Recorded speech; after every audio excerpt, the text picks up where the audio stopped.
Right. Fantastic.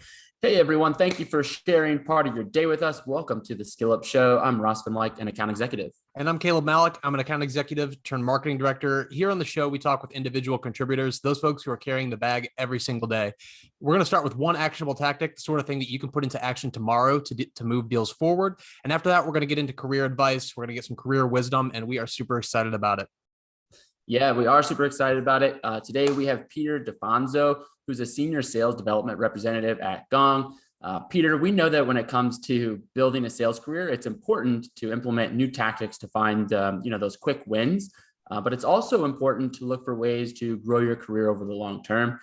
That's why we're really excited for you to teach us an actionable tactic related to establishing clear, defined futures and creating urgency, as well as any of your advice that you can share around setting up a successful career in sales. Peter, it's great to have you on the show, and thanks for joining us. How are we doing? Happy Friday. Cannot complain. Almost 4th of July. Yeah, absolutely. And so let's go ahead and jump right in. We're excited about this tactic because being able to define, clear defined futures to drive deals forward is instrumental in finding success in sales. So let's go ahead and have you kick us off with that. Yeah.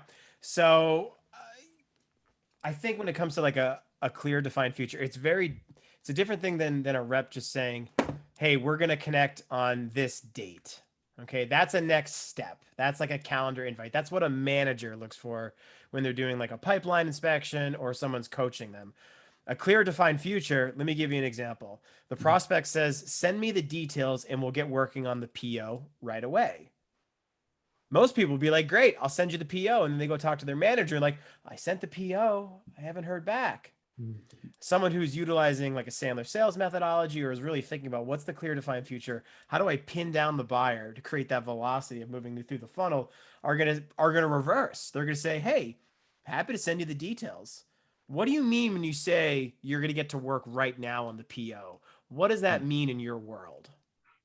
We can always be reversing and asking additional discovery with anything anyone says. So that is a good representation of what a clear defined future is to me and some of the other folks who practice David Sandler's, not Adam Sandler, I already made that joke, but sales methodology.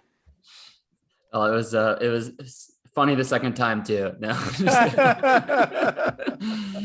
no, that's I love this. Interesting. So it's kind of like asking like that clarifying question, like, if I related it to something in my own sales process that I typically do, it's, somebody says, send me, feel free to send me over the order form.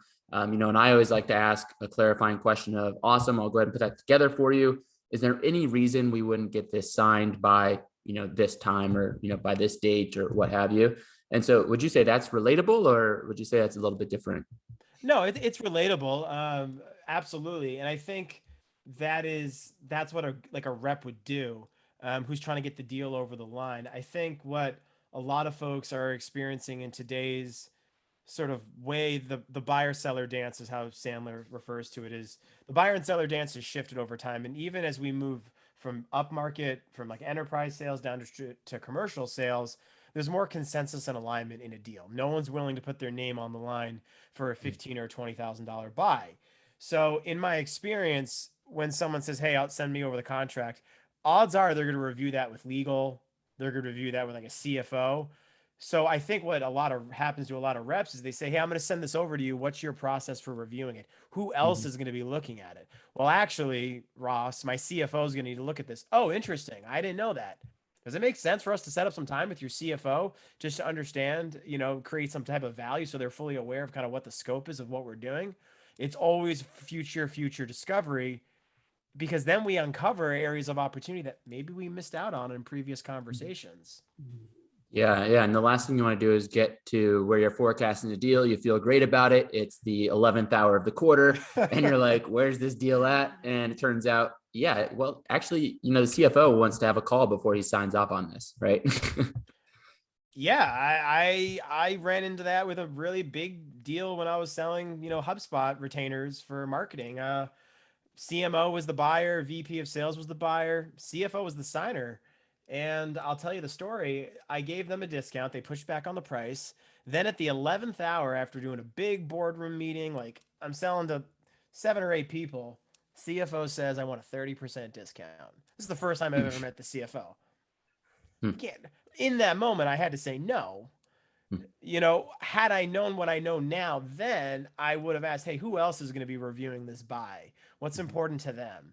To kind of bring them to the table and always be aiming at that clear, defined future. Because then when I go to my manager and they're like, hey, where's the money, Lebowski? I can be like, well, it's not there yet. It's down there somewhere. But I'm talking with the CFO. I'm talking with this person, that person. And then I at least have something to bring the table for my manager to give me actionable insight on how to sort of move the deal along. What ended up happening with that deal? They bought, and I had to hold the line. I gave them maybe a little bit more of a discount, but I said to them, I said, look, guys, I don't want to walk away from this. We've put a lot of resources into this. You've spent a lot of time. We are not a software company. We do not have the margins that can really dictate the level of discount you're saying. What this tells me is I didn't do a good job of conveying value. So this is on me. I am willing to walk away from this, though. It would suck, but I will walk away. So I played chicken. In the words of Chris Voss, we split the difference. Yeah. No, I love that. And having the confidence to do that. That's something a lot of sales reps don't necessarily have, being able to have that mindset of abundance and, willingness to walk away. So that's a powerful little tactic in and of itself right there. Have you ever gotten any pushback? I want to kind of go back to the tactic itself. Have you ever gotten any pushback when you say, hey, what does that look like to you? Because I think, and this isn't to question, the advice. I think it's wonderful. But I do think, if when I think back to starting out in sales or thinking about the younger sales reps, they might be like, hey, well, what does it mean when you say that you're going to review this, and they might be like, feel like they're questioning, the buyer, and they might feel uncomfortable doing that. Like, have you ever gotten pushback, or what's that experience like? So I've been out of a closing role for a little bit because I wanted to get over to Gong and focus on pipe gen. Gong is a rocket ship. I really wanted to really focus on pipeline development and less on redlining and closing. Yeah. I was selling to a really tough persona for the bulk of my career, which was selling to real estate agents and brokers. They are owner ollies. Every dollar that they spend is money out of their pocket. So they're very emotionally tied to it.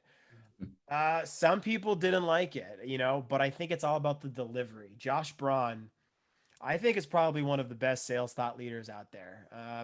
And just today, he was talking about how tonality and pace are super important. So if you're like the Tasmanian devil, blah, blah, blah, blah, blah, blah, blah, versus, the late night radio DJ voice that Chris Voss talks about, or, TED Talk, NPR, hi there, it's cool 105. Very, very different ways the buyer is going to react to that. Is that just something that you need to practice over time and just learn to do? Like, how do you get better at that? Because I think, we're all doing our late night radio DJ voice right now, but, and it's very easy for us, we're experienced. But what does that look like to get that skill and to improve that? Mileage. So, we're older. We remember movies, that are older from, our generation. Signs. Remember the movie Signs with Mel Gibson and early Joaquin Phoenix? Remember when he goes into the Army recruiter's office and the guy's like, hey, I know you. You have the home run record, right? And then there's the guy behind him who says, what he's not telling you is he has the strikeout record too. And then the Army recruiter's face like totally changes. Like, really? You have the strikeout record too? And Merrill says to him, it felt wrong not to swing. Like, you got to swing the bat. You got to try this stuff out. You got to get comfortable with it. Like, if it feels uncomfortable, that's just the mind telling you like, hey, I don't want to do this, but it's probably good for you. Yeah, I think it's like you gotta jump off that. This isn't necessarily related to the relaxing and kind of bringing things down a little bit, but the asking these types of questions, like once you do it once and you get what it means is that I'm gonna go and do this thing. It's like, this was you gotta jump off the cliff at some point. I think with some of this stuff. Absolutely. That's the game of it. Look, sales is the art of conversation. It's not the art of putting together a PO. If you want to do that, then you sell nuts and bolts. You sell something very transactional, but to put together something that's complex, 100K, that's very consultative and holistic, like HubSpot's model, like helpful, human, and holistic, you have to seek to understand rather than be understood. Yeah. I love that. That's great. Mhm. So you mentioned you've just made the transition relatively recently to Gong, although you've been there a little while now. So excited to hear a little bit more from you about kind of what that path has looked like to get to that point. And you've shared a great tip. I'm sure you've picked up many along the way. You didn't start your career in software sales, as I understand it, but in a previous conversation, you told me you learned most of your stuff in your early days, and you just had that solidified, over the years. So, Yeah. tell us a little bit about the beginnings. What sort of things were you learning when you were doing your early jobs, and maybe share a little bit about what those look like. Yeah, I think the biggest thing to preface is that sales is about, it's a persona. Mm. A lot of these thought leaders, that you see on LinkedIn, like, I wonder if they're really what they're putting out there. Obviously, there's authenticity to it, but there is a persona, there is a stage side of it. Almost like a David Bowie-esque, like a Ziggy Stardust. That's kind of how I think about it. So I learned a lot of what I learned honestly from doing community theater. I'll never forget. I was acting in a play, and I stopped and I said, "Line," like the joke, line. And the director stopped the rehearsal and was like, "Never do that. Just if you can't remember the Don't do that. line, just go through it. Get back on track, because the audience won't know if you blow a line. They will Yeah. know if you blow a line if you go line. So so I learned that really early on. And you see reps apologizing. "Oh, I'm sorry, this isn't loading," or "This isn't working." Like, they don't know that. Mm-hmm. Just go through it. So that was a really early on skill that I still carry to this day. I thank Kathy Alexander from Winchester, Massachusetts, for teaching me that little trick. And then I started selling at a gear shop, and selling people skis and like rock climbing gear and tents and like all that cool stuff. Like, you got to ask, like, well, what are you using the jacket for? Mm. Do you want something like really breathable? You want something really, really warm? Sounds familiar, right? Discovery. Mhm. Yeah. Because we didn't make commission, we just wanted to do right by the customer. So always having that customer mindset focus. And then I moved to Vermont, and then I just fell in love with like the Vermont lifestyle. And I was like, I'm never leaving. And it took me 8 years from graduating to find my first job. And I had tried selling newspaper ads. I worked at ski resorts. I'd worked for Magic Hat Brewery. I'd done making pizzas, burritos. And then a company here in Vermont called Union Street Media was so probably just they're like, "Just give this guy a job," because I was just like, I just wanted the job so bad, and I was following up. They changed my life because they saw something in me which was like, "Hey, this guy's a hunter, this guy's a net new salesperson." But all of those other experiences of selling newspaper ads, working in gear shops, working in the ski industry, they just taught me how to have a conversation, Mm-hmm. Mm-hmm. which is the art of sales. That's why Chris Voss is making $1 million right now, whatever he's doing. It's because he's teaching people like how to have the hard conversations. Yeah. Yeah.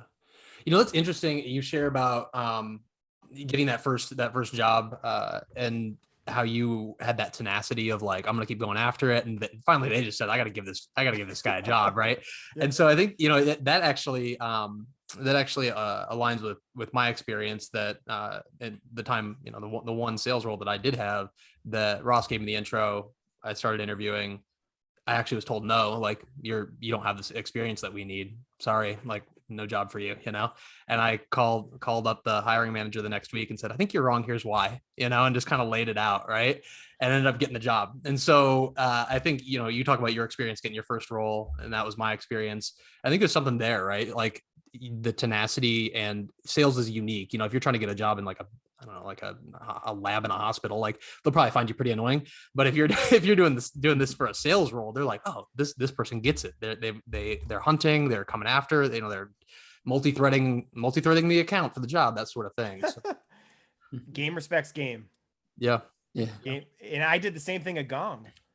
I was working at an Israeli startup out of Mountain View, and my CEO wanted to look at Gong. Candidly, I was like, why? We could just buy Chorus. It's cheaper. I know what it does. Let's just get that. He goes, no, I want you to look at Gong. I met the rep at Gong, and I was totally blown away with his sales style and his process. Yeah. I mean, I literally said to him, don't use upfront contracts on me. Don't try to split the difference with me. Like, just talk to me. Like, I was kind of a tough buyer, and he crushed it. I was like, holy smokes. Like, if this is how this guy is selling, like, what's the rest of the company like? And so I called Gong my white whale. I've been chasing them since 2019 in a very persistent way. And now I'm fortunate enough to fly the Gong masthead at home. Wow, that's awesome. That's really, really cool. So what about that sales experience? Did you, it sounds like you were a tough buyer, right? You said that. And, but they won you over. What sort of things were they doing? It wasn't feature. It was not feature focused. Mm. Because all of these software companies like, oh, customer success and enablement and blah, blah, blah. I'm like, dude, we're 30 people. I don't have enablement. I don't have customer success. Like, come on. Like, I'm all those things and more. Yeah. Well, it's like, it's controlled chaos, like, and the difference, in this rep that I worked with over at Gong, like he really did a good job of seeing like, okay, they're really early on. How can I help them? How can I tell them stories? Really. And there's a guy named Roberto Monaco, Brazilian, amazing guy. He used to work with Tony Robbins. If you can check out him talking about the power of stories, check it out. Cause he talks about this psychological study where they attached monetary value to random objects. So a fake banana, they brought in a bunch of psychologists to write a story about a fake banana and then sold it on eBay for like $50 or something like that. And so, and the reason why I bring that up is because the power of stories help you move the buyer along. And that's what this rep did at Gong, was use customer stories to help us get past features and functions to see how can we use this to go where we need to go. Those stories, do they resonate with you because these were stories about people that were like you, or just because they were great, they were really good stories with great success? Like what did those stories, like what's a good story, and what did that look like when they did that? I think a story, I mean, this is just my opinion, and everyone's got a different flavor, but my story is it's less about results because 37% of statistics are made up on the spot. I like that. Yeah. But I mean, there's a little bit of truth to it. I don't know if you're making that up or not. Like, where's the proof? The real stories are the ones where like, it's the aha moments. It's like a hybrid of Challenger, because Challenger says, hey, it's all about telling the customer what should be keeping them up at night. So it's talking about like, hey, you're going to market with this new product, this new value positioning statement. How are you going to know at what point you make a course correction where it's not actually impacting the revenue that you're trying to drive? Because you could run a script for 6 months and you're like, sales are down. Why aren't they down? Well, if you knew earlier on and you cooked corrective behavior, what's the impact to the business? And so that's what I think the stories are, is they're really meant to like plant a seed and then you chew on them as you're driving or working, and they kind of spread, and then you're like, I have to buy this. Yeah, I dig that. That's it's like you kind of give them enough to let them start to tell the story in their head, put themselves in the story, place themselves in the story, understand how this is going to relate to them. So that's really neat. So you were sold by their selling, in terms of going to work for them. Yeah, fully. That transition, and actually the whole reason that we're talking to you today was a post that you made on LinkedIn talking about I've taken a little bit of a strange career path that you were in a closing role, you were an AE, and you've gone to an SDR role, and usually that's not the direction. So I'm curious to hear more about that experience, how you went about making that decision. Would love to hear that story. Yeah, I mean, look, I think in today's 21st day modern age, if you're not an AE and you're not hunting, you're going to become obsolete. Maybe if you're selling at the strategic level and you're selling to these like, the T-Mobiles of the world, like, all right, that's a different story. But maybe commercial, well, most people are hunting at commercial, but as you move up mid-market and even enterprise, you see less and less hunting going on. Sure, they can dictate to their SDR where they should go. There's value in that. But I'm always super, super impressed whenever I see an account executive at like, an enterprise level or even a mid-market level, like really taking the bull by the horns and doing outbound themselves. And so I was like, all right, things have changed a little bit in outbound. Certainly we have technologies that are helping us, Zoom Info and Drift and Outreach.io, but those are so like those are buttons. Like you still have to tell the machine what to do. And so I was like, I want to get back to basics and just focused on sourcing pipeline, building use cases, understanding 10Ks, like really digging to do my research and running a really good 3x3. Because I know once I can do that, like closing is a completely different angle when you run good discovery. And I'm running discovery when I cold call someone if they play along. Not everyone plays along with a cold call. And sometimes I just need to book that meeting and give it over my AE, but I will do discovery if and when possible to help the team out. But I look at it focusing on a very specific part of the funnel. Like, as a marketer, people buy, awareness. Like what's the buying? So it's like awareness, intent, decision, and loyalty. SDRs are really in that awareness category. So I really wanted to just focus on that awareness and interest. Or as Alec Baldwin puts it, AIDA. You know that scene? I don't actually. In Glengarry, when he's like, do I have your attention? Are you interested? Are you going to make a decision? And, because it's when he talks about the whole coffee for closers bit. Yeah. No, that's I dig that. I'm a boiler room guy. That was yeah.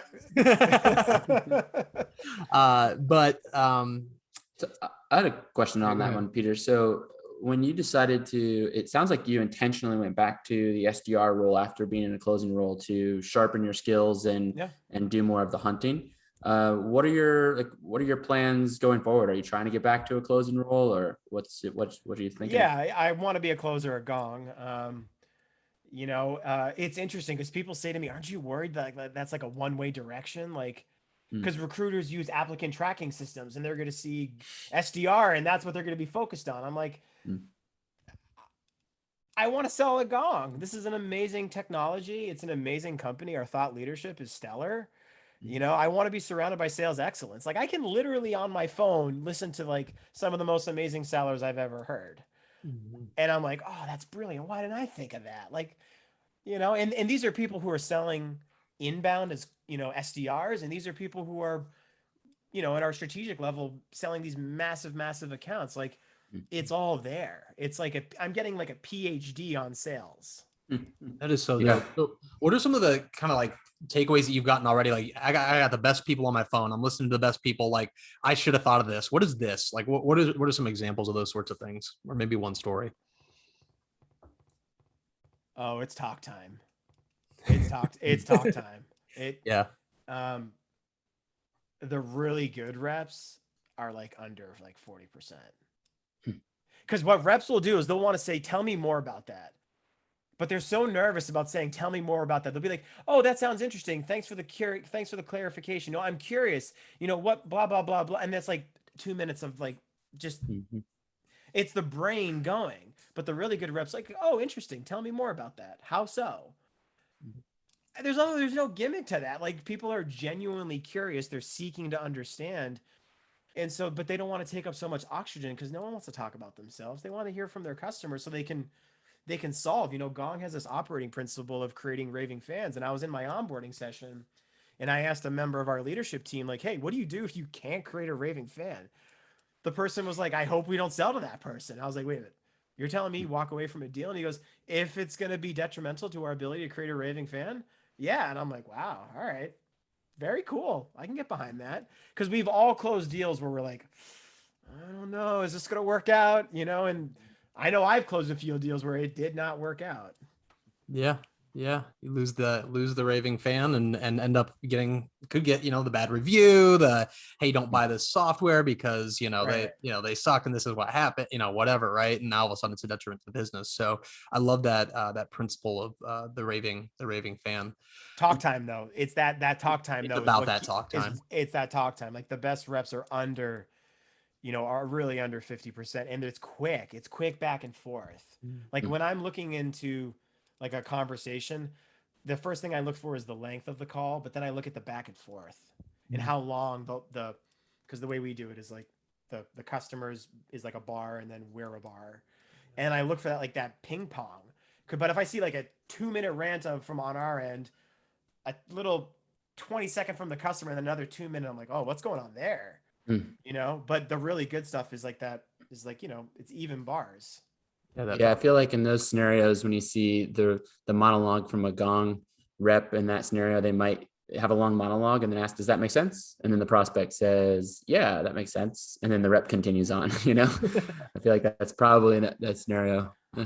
I learned very early on from someone who I worked with. He said, don't say, does that make sense? Yeah. Because he said to me, do you understand the words coming out of my mouth? It's like, yes, I understand the words coming out of your mouth. Am I agreeing with you? That's a different story. Yeah. So now I try to say, thoughts on that. What do you think? How does that sound? but it's all about intention. It's all about being mindful and like being a part of the conversation. Like that's like, I think getting back to the premise of your podcast, like that's what a lot of beginning reps struggle with is they're new, they're keeping up with imposter syndrome. They're hearing all these rock star stories and they're just forgetting that it's just a conversation. It's no different than taking someone out on a date for the first time, meeting someone new and creating a friend. Like, yeah, there's a level of business acumen that goes along with that, but still, it should be give or take. Mm-hmm.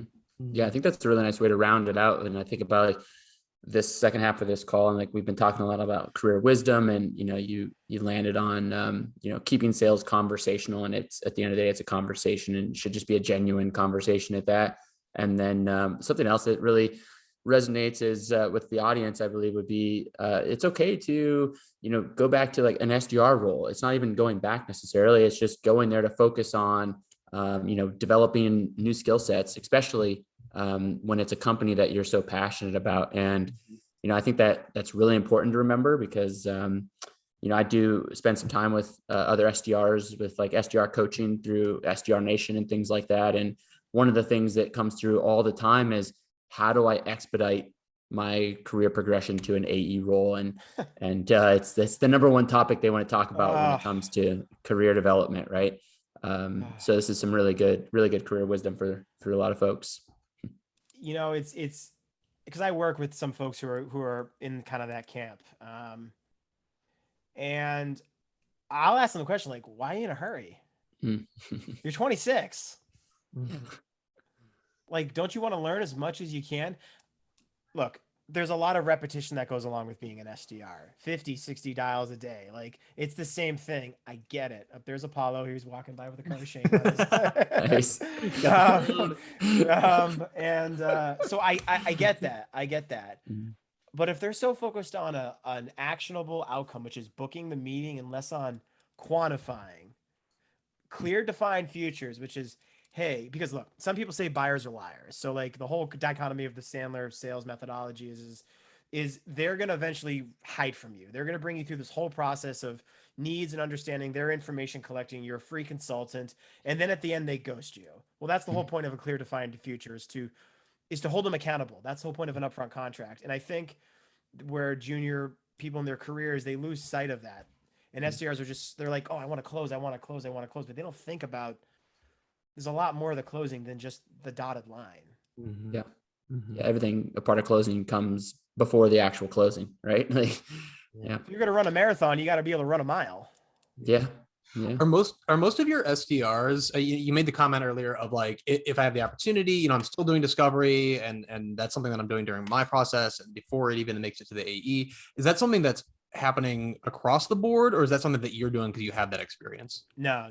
Gong is a great SDR program. They really do. I mean, I think all SDR programs, have some type of challenges from because it's a hard job. This job is hard. Super hard. Take 50 cold calls a day. Who's gonna be like, I can't wait to make $50 a day. Yeah. Gee golly, but it's super important. It's a really, really important sales job. And that's why like they give tons of love to the SDR. But the program's great. Like there's some folks that I'm working with right now. I'm like, man, they sound like they've been doing this their whole life. And they're like 29, 28. Like they're really good. And there's people on my team who are newer, who are like struggling, and you can just see like they're just like taking off. It's awesome. They're killing it. So like it's, as someone is like Uncle Peter, as they call me, like I'm so excited to watch it. Like I love it. Like it's great to see someone else growing. Yeah, that's cool. We've had at least one other guest talk about, who is farther along in their career, talk about how important it is to reinvest in the people around you, the younger folks around you. And I'm hearing you, talk about that as well, which is really cool to hear because not everybody's willing to do that. And I think it kind of becomes you talk about like the persona of the salesperson. Like I think everybody thinks of the shark that doesn't want to help anybody out there to win for themselves. And so it's cool. Lone wolf. Yeah. Yeah, exactly. Yep. That's the one, man. So one thing as we kind of close out here, I am curious about is that when you do that discovery on those calls as an SDR, you cold call somebody, you get them on the line. How do you make that transition? Because I would imagine a lot of SDRs out there are like, I just got to get this meeting booked. I just got to get the meeting, get off the line, make another call. Like, what does that look like? Yeah, it's a good question. The key to it is the tonality and the pace, and how you deliver the 3x3. If you take the time to read their earnings report and you say, "Hey, I see that you're really focused on modernizing remote IT tools to help people be more productive. You said this in your investor call. You're launching this new product." Like, you really try to understand their business and actually have a reason why they're calling. That's going to change the pace because, again, game respects game. So then you make it through the intro. They haven't hung up on you. You've delivered the 3x3. And then you've asked, "Hey, do you mind if I just tell you kind of what we do?" And you tell me, like, if I should go pound sand or kick rocks. Pattern interrupt again, go through the pitch. "I'm curious, any of that resonate with you?" And they say, "Yeah, the bid on X, Y, and Z." "Oh, why does that resonate with you? How so? Are you doing that today? What would be the lift to your business if you could achieve that?" So it's going into that discovery because the conversation is naturally going there because they're like, "All right, I'll play along with this person. They're thoughtful. They're asking good questions. Like, I'm at home. I'm between Zoom meetings." That's dope. That sounds so, it's just so smooth when you describe it like that. I never did the SDR thing, and I have all of the respect in the world for that. Like, I just, like when you said hard, I was like, yeah, it's super hard. I feel like SDR should be making more than the closers. We'll have to cut that out if I ever get like another AE job someday. But seriously, it's super hard work, man. It's like, these are, cold leads, cold people don't know you. And so, all the more props to you for what you're doing and for moving into that role and making that decision for your career and your PhD in sales, as you put it. Oh, I'm learning a lot. I'm learning that you can use TikTok for leads now. Like, what's up with that? Like, Well, we do not have enough time in the day to get into that, but I am so interested. We're gonna have to have you back on for like a special TikTok edition of the show because that sounds fascinating. But yeah, we are coming up on our time, man. It is great to talk to you. I feel like we started with one tactic, but I feel like we heard 40 today, and so yeah, thank you. No, it's wonderful. Thank you for your time. And where can folks find you if they wanna connect? Where would that be? They can find me on LinkedIn. The URL is NetNewBiz. I can't take credit for that. I stole that from someone else, and I was like, I'm using that. That's mine now. But you can find me, Peter DiFonzo. I have the picture of me wearing sunglasses and sunflowers. I live in Vermont. That's pretty much the best way to find me. And I talk shop with anyone who wants to talk about sales. Let's have a conversation. I love it. Wonderful. Well, if anybody out there is interested in being on the show, reach out to us at info@careerskillup.com. That is our email address. And that is going to be it for the day. Thank you, Peter. Thank you, gentlemen. Peter. Happy 4th of July. Yeah. Bye, guys. That's it. All right. I'll get this thing.